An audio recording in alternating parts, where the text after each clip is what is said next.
Hello everyone, welcome to a channel Prabhavi competition hub. तो आज के इस वीडियो में हम बात करेंगे ज्योग्राफी का next topic.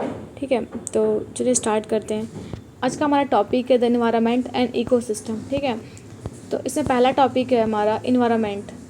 First question, the word environment has originated from which language. तो इन्वायरमेंट वर्ड का जो ओरिजिन हुआ है वो कौन से लैंग्वेज से हुआ है? ये आया फ्रेंच लैंग्वेज से। ठीक है, environment is a composite state of which factors. तो इन्वायरमेंट में कौन कौन सी चीज़ें इन्वॉल्व होती है? वो एबायोटिक कंपोनेंट। अब एबायोटिक किसको बोलते हैं? एबायोटिक उसका वो कंपोनेंट को बोलेंगे जो क्या लिविंग नहीं है, ठीक है, जो नॉन लिविंग है। बायोटिक जो कि लिविंग है। और फिर यह फिजियोग्राफिक फैक्टर्स, ये सारे मिलके क्या बनाते हैं? इन्वायरमेंट का फॉर्मेशन करते हैं। फिर है विच type of environment includes permanent human settlements like village, towns, cities and transport.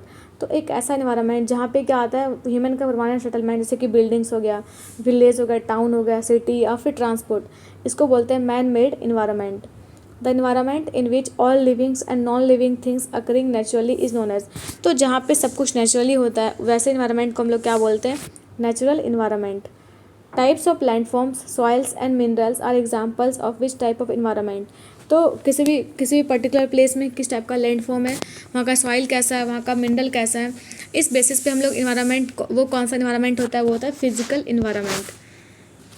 आगे हम लोग पढ़ते हैं कंपोनेंट्स ऑफ इन्वायरमेंट। इन्वायरमेंट का कौन कौन सा कंपोनेंट है, वो किस किस चीज़ से बना हुआ है। पहला क्वेश्चन है sunlight, soil, water, wind and humidity are examples of which type of environment. तो सनलाइट हो गया, सॉइल, वाटर और विंड के किस टाइप के इन्वायरमेंट है? ये एबायोटिक इन्वायरमेंट है ना, क्योंकि ये क्या है? नॉन लिविंग है तो नेचुरल बट नॉन लिविंग है। The components like plants, animals and micro organism are known as. तो वो इन्वायरमेंट या वो कंपोनेंट जो कि प्लांट्स हो गया, एनिमल्स या फिर माइक्रो ऑर्गेनिज्म, इसको हम लोग क्या बोलते हैं? बायोटिक कंपोनेंट्स, मतलब ये लिविंग है। ठीक है, the part of environment that deals only with life is. एक इन्वायरमेंट का वो पार्ट जो कि लाइफ से डील करता है उसको हम लोग क्या बोलते हैं? बायोस्फीयर। बायोस्फीयर, ठीक है। Which part of environment includes crust and upper mantle. तो एक इन्वायरमेंट का वो पार्ट जहाँ पे क्या होता है? क्रस्ट और अपर मेंटल है, जैसे कि उसको हम लोग क्या बोलते हैं? लिथोस्फेयर। ठीक है, लिथोस्फेयर हम लोग इसको पहले ही पढ़ चुके हैं। क्रस्ट होता है ना, क्रस्ट और जो अपर मेंटल, क्रस्ट करके तो मेंटल, तो क्रस्ट और मेंटल का अपर पार्ट दोनों मिलके क्या बनाता है? Lithosphere. The lowest layer of earth that is closest to earth surface is known as. तो अर्थ का लोएस्ट लेयर जो कि क्या है ना, कि वो अर्थ का सरफेस से वो क्लोजेस्ट है। जैसे कि अगर ये इन्वायरमेंट है तो ये वाला लेयर है ना, और यहाँ पे अर्थ है, सबसे क्लोजेस्ट लेयर यही वाला है, उसको हम लोग क्या बोलते हैं? ट्रोपोस्फेयर। ट्रोपोस्फेयर में सारी वेदर कंडीशंस होती हैं। What is the thin layer of gases around the earth known as. तो अर्थ के चारों साइड जो अर्थ का एक थिन लेयर है, इसी को हम लोग क्या बोलते हैं? Atmosphere. The upper limit of troposphere known as. और ट्रोपोस्फेयर का जो अपर लिमिट है उसको हम लोग बोलते हैं ट्रोपोपॉज। ठीक है, tropopause. What are the different categories of environment. तो इन्वायरमेंट की कौन कौन सी डिफरेंट कैटेगरीज हैं? तो फिजिकल, कल्चरल और biological. Exosphere is extended up to 640 kilometre. What is the lower boundary of exosphere. तो एक्सोस्फेयर जो है वो कहाँ तक एक्सटेंड करती है? 640 किलोमीटर्स तक। ठीक है, और लेकिन इसका नीचे वाला जो लेयर है वो कौन सा है? वो थर्मोपॉज। थर्मोपॉज क्यों? क्योंकि इसके नीचे, जस्ट नीचे क्या होता है? थर्मोस्फेयर। ठीक है, अब हम लोग पढ़ेंगे इकोलॉजी के बारे में। पहला क्वेश्चन है who use the term ecology for the first time. तो इकोलॉजी वर्ड का सबसे पहले यूज़ किसने करा था? वो थे अर्नस्ट हैकल। कौन? Ernst Haeckel. Ecology is a science that deals with inter relationships of biotic and abiotic factors. What are the other attributes of ecology. तो इकोलॉजी में हम लोग, इकोलॉजी एक साइंस का वो ब्रांच है जिसमें हम लोग क्या करते हैं कि जितने भी बायोटिक फैक्टर्स हैं और या फिर एबायोटिक फैक्टर्स हैं उसके बीच के रिलेशन को हम लोग पढ़ते हैं, रिलेशन को डील करते हैं। ठीक ना, और उसमें क्या होता है कि और भी और कौन कौन से दो चीज़ और क्या क्या आता है उस ब्रांच में, हम उसमें ऑर्गेनिज्म के बारे में स्टडी करते हैं और इन्वायरमेंट के बारे में भी। Name the scientist who use the term deep ecology for the first time. वो साइंटिस्ट जिसने क्या किया था? डीप इकोलॉजी टर्म को यूज़ किया था, वो थे अर्ने नाइस। ठीक है, Arne Naess. An assemblage of populations of all species of plants and animals living in an area and interact with each other, this phenomenon is known as। तो एक ऐसा पॉपुलेशन का एक ऐसा ग्रुप जहाँ पे क्या होता है? Different different species of plants और एनिमल्स जो कि एक पर्टिकुलर प्लेस में रहते हैं, तो इसको हम लोग क्या बोलते हैं? कम्युनिटी। क्या बोलते हैं? कम्युनिटी। ठीक है, फिर है आगे टॉपिक है हमारा next ecosystem and it's component. तो इकोसिस्टम में कौन कौन से कंपोनेंट्स हैं वो पढ़ेंगे हम। पहला क्वेश्चन है who propose the term ecosystem इन 1935। तो 1935 में इकोसिस्टम टर्म को प्रपोज किसने किया था, वो क्या था, टेंसले ने। इस वर्ड को यूज़ किसने किया था सबसे पहले में, अर्नस्ट हैकेल ने। The concept of ecological transition was given by. तो इकोलॉजिकल ट्रांजिशन जो कॉन्सेप्ट है वो किसने दिया था, वो देते बेनेट ने, है ना, बेनेट। Producers that produce organic compounds by using inorganic components of the environment are known as. तो एक ऐसा प्रोड्यूसर जो कि क्या करता है, जितने भी इनऑर्गेनिक कंपोनेंट्स हैं इन्वायरमेंट में प्रेजेंट, उससे बनाते हैं वो ऑर्गेनिक कंपोनेंट, उसको बोलते हैं ऑटोट्रॉप्स। ठीक है। which component of ecosystem depends on organic food derived from plants, animals और both। ठीक है। एक ऐसा ग्रुप ऑफ बोल सकते हैं कम्युनिटी जिसमें क्या होता है कि वो लोग अपने फूड के लिए ऑर्गेनिक कंपोनेंट्स पे डिपेंड रहते हैं, जैसे कि प्लांट्स हो गया फिर एनिमल या दोनों पे, उसको हम लोग बोलते हैं हेटेरोट्रॉप्स। ठीक है। इसका बेस्ट एग्जांपल है ह्यूमन बीइंग। ठीक है। जो नॉनवेज खाते हैं तो वो एनिमल से भी डिपेंड है, प्लांट्स से भी डिपेंड है। ठीक है। जो नॉनवेज नहीं खाते, ठीक है, तो वो क्या है कि वो सिर्फ प्लांट पे डिपेंडेंट है, तो इसको हम लोग क्या बोलते हैं, हेटेरोट्रॉप्स। मीन्स हम लोग क्या हेटेरोट्रॉप्स हैं। Bacteria and fungi which obtain energy and nutrients by decomposing dead organic substance of plant and animal origin are known as. तो वो बैक्टीरिया और फंजाई जो कि अपना एनर्जी और फिर न्यूट्रिएंट्स जो है वो प्राप्त करते हैं कहाँ से, डेड ऑर्गेनिक सब्सटेंसेस से, उसको हम लोग क्या बोलते हैं, वैसे एनिमल को क्या बोलते हैं, सेप्ट्रोट्रॉप्स। ठीक है, saprotrophs. The zone of junction between two और more diverse ecosystem is known as. तो जहाँ पे दो डाइवर्स इकोसिस्टम ज्वाइन होती है उसको हम लोग क्या बोलते हैं, उस जंक्शन को क्या बोलते हैं, इकोटोन। ठीक है, इकोटोन। अब हम लोग पढ़ेंगे types of ecosystem. A biological community in its environment such as pond, an ocean, forest or even an aquarium is known as। तो एक ऐसा बायोलॉजिकल कम्युनिटी, चाहे वो पॉन्ड ही क्यों ना हो या फिर ओशन हो या फॉरेस्ट हो, इवन कोई एक्वेरियम भी हो, उसको हम लोग क्या बोलते हैं, बायोम। क्या बोलते हैं, biome. Which ecosystem is found everywhere apart from heavily saturated places. तो एक ऐसा इकोसिस्टम जो हर जगह पाया जाता है, इसके सिवाय हैबिली सैचुरेटेड प्लेसेस के अलावा, तो वह terrestrial ecosystem. Cold regions with high rainfall, strong seasonal climates with long winters and short summers, these are characteristics of which forest। तो ये characteristics हैं बोरियल कॉनिफॉरस फॉरेस्ट के। यहाँ पे क्या होता है, रेनफॉल बहुत ज़्यादा होता है ना, और वहाँ पे सीजनल क्लाइमेट्स होते हैं, और विंटर ज़्यादा होता है और समर कम होता है, उसको हम लोग बोलते हैं boreal coniferous forest. Soils of which forest are podzolic and fairly deep. तो कौन से फॉरेस्ट के जो सॉइल हैं, या तो वो पेडजोलिक होते हैं और ये थोड़ा डीप होता है ना, फेयरली डीप, उसको हम लोग बोलते हैं टेम्परेट डेसिडियस फॉरेस्ट। इसके सॉइल पेडजोलिक होते हैं और फेयरली डीप होते हैं। Which type of forest are characterised by warm dry summers and cool moist winter. एक ऐसा फॉरेस्ट का टाइप जहाँ पे क्या होता है कि वो ड्राई समर्स होते हैं ना, लेकिन कूल और मॉइस्ट विंटर होता है, वो तो टेम्परेट एवरग्रीन फॉरेस्ट में।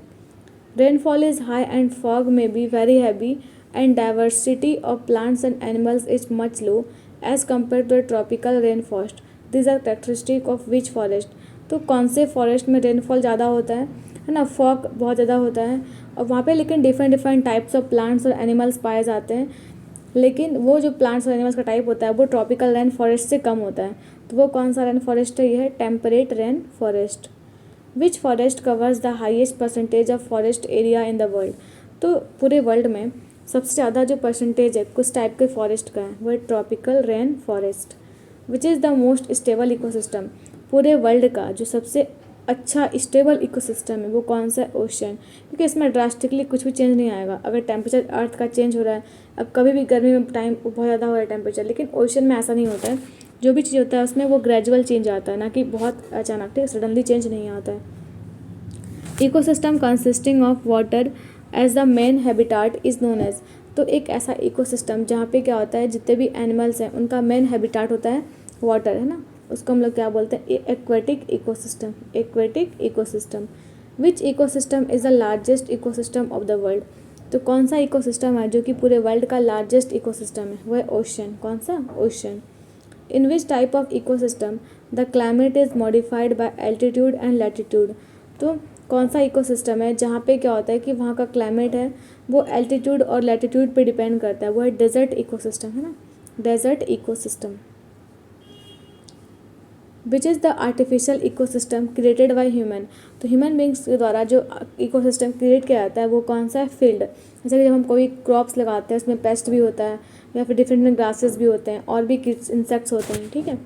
The unattached organism which live at the air water interface such as floating plants are known as. एक ऐसा ऑर्गेनिज्म जो कि या ना वो कम्प्लीटली एयर में है ना वो कम्प्लीटली वाटर में है, तो वो कौन सा होता है, वो फ्लोटिंग प्लांट्स, उसको हम लोग क्या बोलते हैं, न्यू स्टोन। क्या बोलते हैं, neuston. Which organisms remain attached to stems and leaves of rooted plants और substances emerging above the bottom mud such as sessile algae and their associated group of animals. एक ऐसा group of animal जो कि क्या होता है कि वो अपने स्टेम और लिप से तो अटैच होता है लेकिन वो कहीं भी इमर्ज हो सकता है, कहीं भी मतलब कहीं भी मड में हो सकता है या फिर कहीं तक भी वो फैल सकता है, वो है पेरी, उसको हम लोग क्या बोलते हैं, पेरीफाइटन। जैसे कि उसका एग्जांपल है algae. The group that includes both microscopic plants like algae, जिसको हम लोग क्या बोलते हैं, phytoplankton, and animals like crustaceans and protozoan is known as. एक ऐसा ग्रुप जिसमें क्या है कि एल्गी भी हैं, एनिमल्स भी हैं, उसको हम लोग क्या बोलते हैं, plankton. Which type of organisms are found living in the bottom of water mass. तो एक ऐसा ऑर्गेनिज्म जो कि क्या होता है कि वाटर मास के बॉटम में होता है, जैसे कि ओशन ही है तो उसके बॉटम में होगा, पोंड ही है तो उसके बॉटम में होगा, उसको हम लोग क्या बोलते हैं, बैंथोस। क्या बोलते हैं, benthos. The process by which an entire body of water और parts of it becomes progressively enriched and mineral and nutrients is known as। एक ऐसा प्रोसेस जिससे क्या होता है कि पूरे जितना भी वाटर बॉडी, कोई भी वाटर बॉडी है वो प्रोग्रेसिवली रिच होता है किसमें, मिनरल्स में और न्यूट्रिएंट्स में, उसको बोलते हैं यूट्रोफिकेशन। क्या बोलते हैं, यूट्रोफिकेशन। आगे हमारा टॉपिक है फंक्शंस ऑफ इकोसिस्टम। इकोसिस्टम का क्या फंक्शन है, ये क्यों ज़रूरी है इसको बैलेंस रहना। तो इसमें पहला क्वेश्चन है the movement of nutrient elements through the various component of an ecosystem is called. Different different ecosystem से जो न्यूट्रिएंट्स का जो मूवमेंट होता है उसको हम लोग क्या बोलते हैं, bio geochemical cycle. The flow of energy between one tropical level to another is known as. तो जब एनर्जी का जो फ्लो होता है एक ट्रॉपिकल लेवल से दूसरे ट्रॉपिक लेवल में, उसको हम लोग क्या बोलते हैं, एनर्जी फ्लो, ठीक है। इस तरीके का पिरामिड आपने पढ़ा होगा, है ना, इस तरीके से जो पिरामिड रहता है, सॉरी, डिफरेंट डिफरेंट लेवल पे क्या होता है, एनर्जी 10% कम होते जाता है, ठीक है। तो वही है एनर्जी का फ्लो, ठीक है। फिर transfer of energy from one organism to another in an ecosystem takes place in which manner. तो एनर्जी का जो ट्रांसफ़र होता है एक ऑर्गेनिज्म से दूसरे ऑर्गेनिज्म में, वो किस मैनर में होता है, वो होता है साइक्लिक मैनर में। What is the primary source of energy in ecological body. तो किसी भी इकोलॉजिकल बॉडी में प्राइमरी सोर्स ऑफ एनर्जी क्या है, वो है सोलर एनर्जी, सनलाइट वाला एनर्जी, ठीक है। Which law of thermodynamics states that energy can be changed from one form to another. एक बहुत ही फेमस लॉ है, law of conservation of energy, ठीक है। इसमें क्या होता है कि energy can neither be created nor be destroyed but it can change it's form from one two another. मतलब क्या है कि एनर्जी ऐसा नहीं है कि एनर्जी है तो वो, ऐसे अगर हम लाइट जलाते हैं, ठीक है, तो उसमें कम्प्लीटली जो लाइट जब चलता है, एलईडी बल्ब जब चलता है तो उस टाइम में लाइट एनर्जी तो प्रोड्यूस हो ही रहा है, उसके अलावा हीट एनर्जी भी प्रोड्यूस हो रहा है। मतलब टोटल इलेक्ट्रिकल एनर्जी जो होगा वो इक्वल होगा light energy plus heat energy के बराबर। भले इलेक्ट्रिकल एनर्जी इसमें कन्वर्ट हो गया लेकिन इसका जो अमाउंट है वो हमेशा सेम होगा ना, कभी एनर्जी डिस्ट्रॉय या फिर क्रिएट नहीं हो सकता है। Which study in an ecosystem gives an idea about the energy flow through the ecosystem. तो इकोसिस्टम के अंदर किस तरीके से एनर्जी का फ्लो हो रहा है ये हम लोग को कैसे पता चल सकता है। हम लोग अगर study of trophic level interaction करेंगे, डिफरेंट डिफरेंट ट्रॉपिकल लेवल्स में किस तरीके से इंट्रैक्शन हो रहा है तो उससे हमको पता चलेगा, ठीक है। Who propounded the 10% law theory. तो 10% लॉ थ्योरी इसके अकॉर्डिंग क्या है कि हर एक लेवल में, हर एक ट्रॉपिक लेवल में एनर्जी का ट्रांसफर 10% ही होता है। वो थे रेमंड लिंडेमान, ठीक है। The minimum area of land required to completely sustain the life of a person is known as. तो एक पर्सन को कम्प्लीटली अगर किसी प्लेस पे सस्टेन करना है, किसी जगह रहना है, ठीक है, उस पूरे एरिया को हम लोग क्या बोलते हैं, इकोलॉजिकल फुटप्रिंट, ठीक है, ecological footprint. The measurement unit of ecological footprint is called. तो इकोलॉजिकल फुटप्रिंट का जो मेजरमेंट यूनिट है वो क्या है, ग्लोबल हेक्टेयर। क्या है, global hectare. The amount of carbon fixed during photosynthesis by all producers in the ecosystem is known as. तो जितने भी जब फोटोसिंथेसिस होता है, ठीक है, तो उस टाइम में जो कार्बन चाहिए प्लांट्स को, तो उसको हम लोग क्या बोलते हैं, gross primary production. The rate of accumulation of energy in the form of biomass is known as. जब एनर्जी का एक्यूमुलेशन होता है, एनर्जी का जब स्टोर होता है in the form of biomass, उसको हम लोग क्या बोलते हैं, net primary productivity. The steps of trophic levels expressed in a diagrammatic way are known as. तो जब हम ट्रॉपिक्स लेवल को एक्सप्रेस करते हैं in the term of diagrammatic वे, है ना, डायग्राम्स के थ्रू, उसको हम लोग क्या बोलते हैं, ecological pyramids. In which ecological pyramid the number of individuals is decrease from lower trophic level to higher trophic level. तो एक ऐसा इकोलॉजिकल पिरामिड जहाँ पे क्या होता है कि नंबर ऑफ इंडिविजुअल्स डिक्रीज होते हैं, ठीक है, लोअर ट्रॉपिक लेवल से हायर ट्रॉपिक लेवल तक। मतलब ये लोअर ट्रॉपिक लेवल है, यहाँ से हायर ट्रॉपिक लेवल पे क्या होता है कि नंबर ऑफ जो इंडिविजुअल हैं वो डिक्रीज होते जाते हैं। इसको हम लोग क्या बोलते हैं, पिरामिड ऑफ नंबर्स। इस पिरामिड को क्या बोलते हैं, पिरामिड ऑफ नंबर्स। फिर है हमारा who enunciated the concept of ecological pyramids in 1927। तो एक इकोलॉजिकल पिरामिड का जो कॉन्सेप्ट था 1927 में, ये किसने दिया था, चार्ल्स इल्टन ने, है ना, चार्ल्स इल्टन ने। The pyramid of biomass will be inverted in the ecosystem of. तो पिरामिड ऑफ बायोमास जो है, जब उसको इन्वर्ट करेंगे तो वो कौन सा इकोसिस्टम बनेगा, वो बनेगा पॉन्ड्स का ecosystem. Which ecological pyramid is always upright. तो एक ऐसा इकोलॉजिकल पिरामिड जो हमेशा सीधा ही रहता है, ठीक है, जैसे कि अगर ये है तो ये इस तरीके का पिरामिड जो है, जो वो कभी ये उल्टा नहीं हो सकता, ऐसा नहीं हो सकता है, ठीक है। एनर्जी का फ्लो जो वो सेम मैनर में होगा हमेशा, उसको हम लोग क्या बोलते हैं, pyramid of energy. In which ecosystem pyramid of biomass in inverted. तो कौन से इकोसिस्टम में पिरामिड ऑफ बायोमास जो है वो इन्वर्टेड रहता है, वो उल्टा होता है, वो एक्वेटिक इकोसिस्टम में। In a parasitic ecosystem the pyramid of biomass is. लेकिन जो पैरासिटिक सिस्टम में क्या होता है, पिरामिड ऑफ बायोमास वो अपराइट होता है, वो सीधा होता है, ठीक है। आगे हमारा टॉपिक है food chain and food web. इसमें पहला क्वेश्चन है, a sequence of organism that feed on one another is known as. एक तरीके का सीक्वेंस, जैसे कि अगर यहाँ पे प्लांट है, प्लांट्स पे डिपेंडेंट है, हम लोग डिपेंडेंट है, ठीक है, ह्यूमन बीइंग को कोई और खा सकता है, अगर मान लीजिए टाइगर है तो वो खा सकता है। इस तरीके के चेन को हम लोग क्या बोलते हैं, फूड चेन, है ना, food chain. Man is categorised as primary और सेकेंडरी कंज्यूमर। तो मैन जो है वो किस तरीके का कंज्यूमर है, ये प्राइमरी और सेकेंडरी दोनों कंज्यूमर है, ठीक है। Among phytoplankton and seaweed the primary producer is. तो फिटोप्लैंक्टन और सीवीड में प्राइमरी प्रोड्यूसर कौन सा है, तो वो है phytoplankton. Among the components of terrestrial grass ecosystem, frog, snake, grass hopper, what is the correct order of food chain.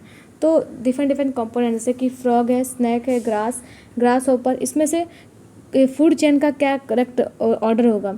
तो ग्रास को कौन खाएगा, ग्रास हॉपर को कौन खाएगा, फ्रॉग को कौन खाएगा, स्नैक को भी खा सकता है एगल, ठीक है। ये क्या है, एक फूड चेन है। In food chains ecosystem which organisms are known as decomposition. तो कौन से एक फूड चेन इकोसिस्टम में कौन सा ऑर्गेनिज्म है जिसको हम लोग क्या बोलते हैं, डिकम्पोजर्स, जो डिकम्पोज करते हैं, तो वो है फंजाई और बैक्टीरिया, ठीक है। ये पैसे में पूछा गया है, ठीक है। Which food chain starts from dead organic matter of decaying animal and plant bodies consumed by the micro organism. तो एक ऐसा फूड चेन जो कि स्टार्ट होता है कहाँ से, बैक्टीरिया से, ठीक है। और बैक्टीरिया क्या खाते हैं, जो डेड एनिमल्स है या फिर प्लांट बॉडीज, ठीक है, उसको हम लोग क्या बोलते हैं, detritus food chain. Among virus and fungi which is known as decomposer organism. तो वायरस और फंजाई में कौन सा डिकम्पोजर ऑर्गेनिज्म है, तो वह फंजाई, ठीक है। A food chain which represents only one part of the food और energy flow through an ecosystem and implies a simple isolated relationship is known as. तो एक ऐसा फूड चेन जो कि एक ही, मतलब जो एनर्जी का फ्लो होता है उसमें बस एक डायरेक्शन में होता है, ठीक है, वो एक दूसरे के बीच में डिपेंडेंस दिखाता है एक एनिमल का दूसरे एनिमल पे, उसको हम लोग क्या बोलते हैं, फूड वेव, क्या बोलते हैं, फूड वेव, ठीक है। आगे हमें पढ़ना है, नेक्स्ट टॉपिक है हमारा बायो जियोकेमिकल साइकिल्स। पहला क्वेश्चन है, the flow of energy and nutrition in bio geochemical cycles mainly took place through. तो बायो जियोकेमिकल साइकिल में जो एनर्जी का फ्लो होता है वो कौन सा, किस तरीके से होता है, वो गैसियस साइकिल्स के थ्रू होता है। The conversion of atmospheric nitrogen into useful compounds is known as. तो जब एटमॉस्फेरिक नाइट्रोजन का जो कन्वर्जन होता है यूजफुल कंपाउंड्स में, उसको हम लोग क्या बोलते हैं, फिक्सेशन ऑफ नाइट्रोजन। ठीक है। Which cycle is the continuous circulation of water in the earth atmospheric system and is driven by solar energy. एक ऐसा साइकिल जिसमें क्या होता है, कंटिन्यूस सर्कुलेशन होता है वाटर का, ठीक है, और ये किससे ड्राइव होता है, सोलर एनर्जी से। तो हम इसको क्या बोलते हैं, वाटर साइकिल। जैसे कि अगर रेनफॉल हुआ, ठीक है, तो फिर यहाँ पे वाटर हुआ तो कुछ ग्राउंड वाटर में गया, कुछ क्या हुआ, एवापोरेट होके फिर गया यहाँ पे मतलब क्लाउड्स फॉर्म हुआ, फिर बारिश हुई। तो इस तरीके के वाटर साइकिल को, इसी को क्या बोलते हैं, वाटर साइकिल बोलते हैं। The conversion of ammonia to nitrite and then to nitrates is called. तो अमोनिया का कन्वर्जन पहले नाइट्राइट में, उसके बाद नाइट्रेट्स में, इसको क्या बोलते हैं, nitrification. A continuous exchange of carbon between the atmosphere and organism is known as. तो एक जब कार्बन का एक्सचेंज होता है एटमॉस्फेयर और ऑर्गेनिज्म के बीच में, उसको हम लोग क्या बोलते हैं, कार्बन साइकिल। क्या बोलते हैं, carbon cycle. Among volcanic action, respiration, photosynthesis and decay of organic matter, which factor add or adds carbon dioxide to the carbon cycle or the planet earth। तो जितने भी यहाँ पे दिया हुआ है प्रोसेस, जैसे कि वॉल्केनिक एक्शन, रेस्पिरेशन, फोटोसिंथेसिस या फिर डीके ऑफ ऑर्गेनिक मैटर, इसमें से कौन कौन सा चीज़ है जो कि क्या करता है, इन्वायरमेंट में कार्बन डाइऑक्साइड के अमाउंट को इंक्रीज़ करता है। तो वो है वॉल्केनिक एक्शन, रेस्पिरेशन और डीके ऑफ ऑर्गेनिक मैटर। और फोटोसिंथेसिस से क्या होता है, वहाँ पे कार्बन डाइऑक्साइड थोड़ी निकलता है, वहाँ पे तो ऑक्सीजन निकलता है, इसलिए ये वाला इसमें आंसर नहीं होगा। ठीक है, आगे बढ़ते हैं। The cycling of elements in an ecosystem is called. तो जब एलिमेंट्स एक साइकिल में, जब एलिमेंट्स का साइकिलिंग होता है उसको हम लोग क्या बोलते हैं, biogeochemical cycle. Weathering of rocks is the primary source of nutrients into which of the biochemical cycle. तो जब रॉक्स का वेदरिंग होता है, मीन्स जब रॉक्स टूट के सॉइल बनते हैं, तो वो कौन से साइकिल्स का ऐसा कौन सा साइकिल में होता है, तो ये होता है फॉस्फोरस साइकिल में। ठीक है। एक्सेप्ट फॉर टू और its constituents, hydrogen sulphide and sulphur dioxide, which sedimentary cycle adds a gaseous component to its usual sedimentary cycle. तो इसमें से दो चीज़ें, एक तो पहला H2S और एक है सल्फर डाइऑक्साइड।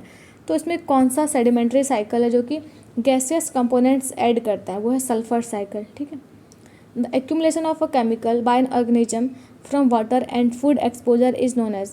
तो केमिकल का जब एक्यूमुलेशन होता है किसी भी ऑर्गेनिज्म के द्वारा वाटर या फूड के थ्रू, उसको हम लोग क्या बोलते हैं, बायोमैग्निफिकेशन। ठीक है, biomagnification. The gradual accumulation of substances such as pesticides and other chemicals in an organism, the phenomenon is called. तो जैसे कि देखिए, जब हम लोग प्लांट्स में पेस्टिसाइड्स को छिड़काव करते हैं, ठीक है, पेस्टिसाइड को स्प्रे करते हैं, तो वो क्या होता है कि वो जब हम पेस्टिसाइड डालते हैं तो अगर वो पेस्ट उसको खा लेता है, ठीक है, तो वो पेस्ट तो बचेगा नहीं। ठीक है, तो उसमें क्यों नहीं बच पाता है वो, क्योंकि उसमें बायो एक्यूमुलेशन हो जाता है। क्या होता है, बायो एक्यूमुलेशन हो जाता है। ठीक। अब इकोलॉजिकल सक्सेशन एंड इंट्रैक्शन। पहला क्वेश्चन है इसमें, in ecological succession the intermediate phase is known as. तो इकोलॉजिकल सक्सेशन में जो इंटरमीडिएट फेज होता है उसको हम लोग क्या बोलते हैं, सीरल या फिर sere. In ecological succession the final stable community is known as. तो इकोलॉजिकल सक्सेशन में जो इसका फाइनल कम्युनिटी होता है, स्टेबल कम्युनिटी, इसको क्या बोलते हैं, climax community. Which type of ecological succession begins in essentially lifeless areas, for instance regions in which there is no soil. तो एक ऐसा इकोलॉजिकल सक्सेशन जो स्टार्ट होता है कहाँ पे, लाइफलेस एरियाज में, और जहाँ पे क्या सॉइल नहीं है, उसको हम लोग क्या बोलते हैं, primary succession. Which type of succession occurs when plants recognise an area in which the climax community has been disturbed.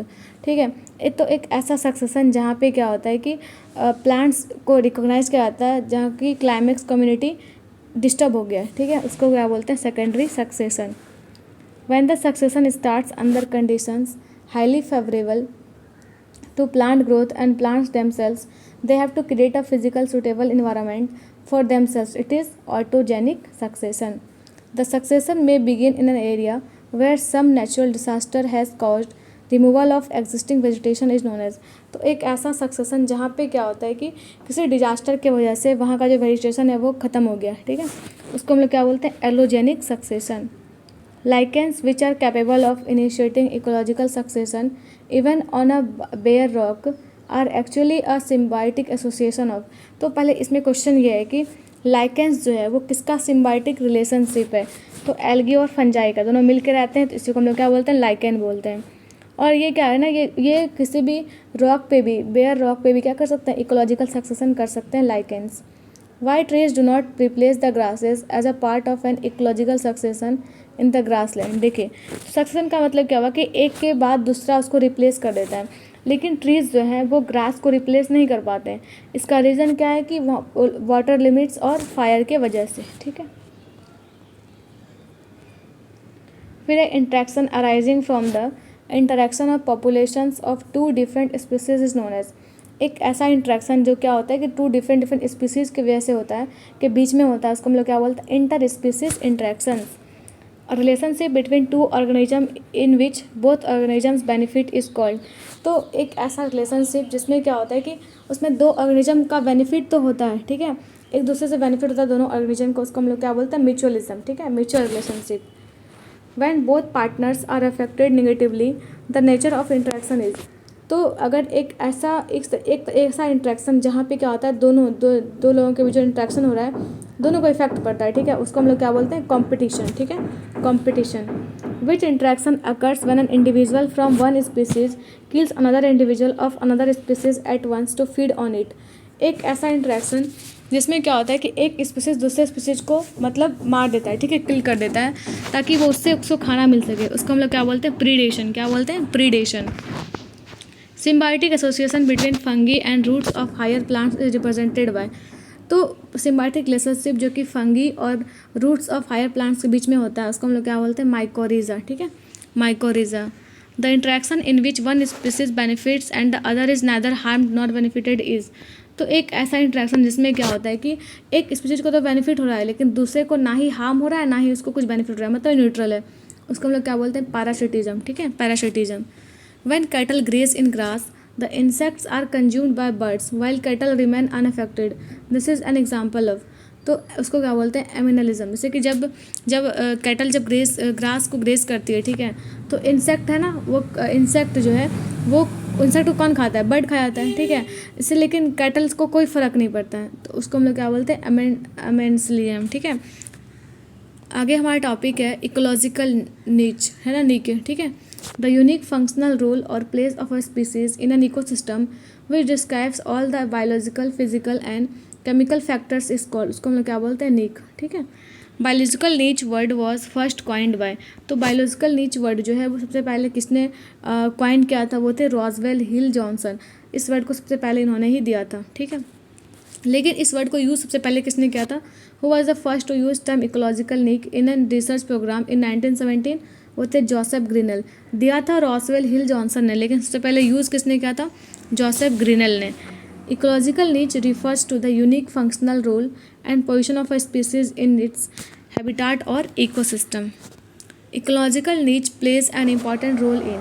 तो इकोलॉजिकल नीच जो है वो किस चीज़ में एक इंपॉर्टेंट रोल प्ले करता है, in the conservation of organism. ठीक है, ऑर्गेनिज्म को बचाने में, ठीक है, उसको कंजर्व करने में।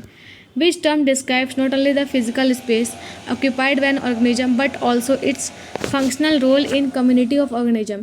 एक ऐसा टर्म जो कि फिजिकल स्पेस को तो बताता ही है, उसके अलावा फंक्शनल रोल भी दिखाता है उस ऑर्गेनिज्म का, उसको हम लोग क्या बोलते हैं, इस ecological niche. The natural residence of every organism is known as.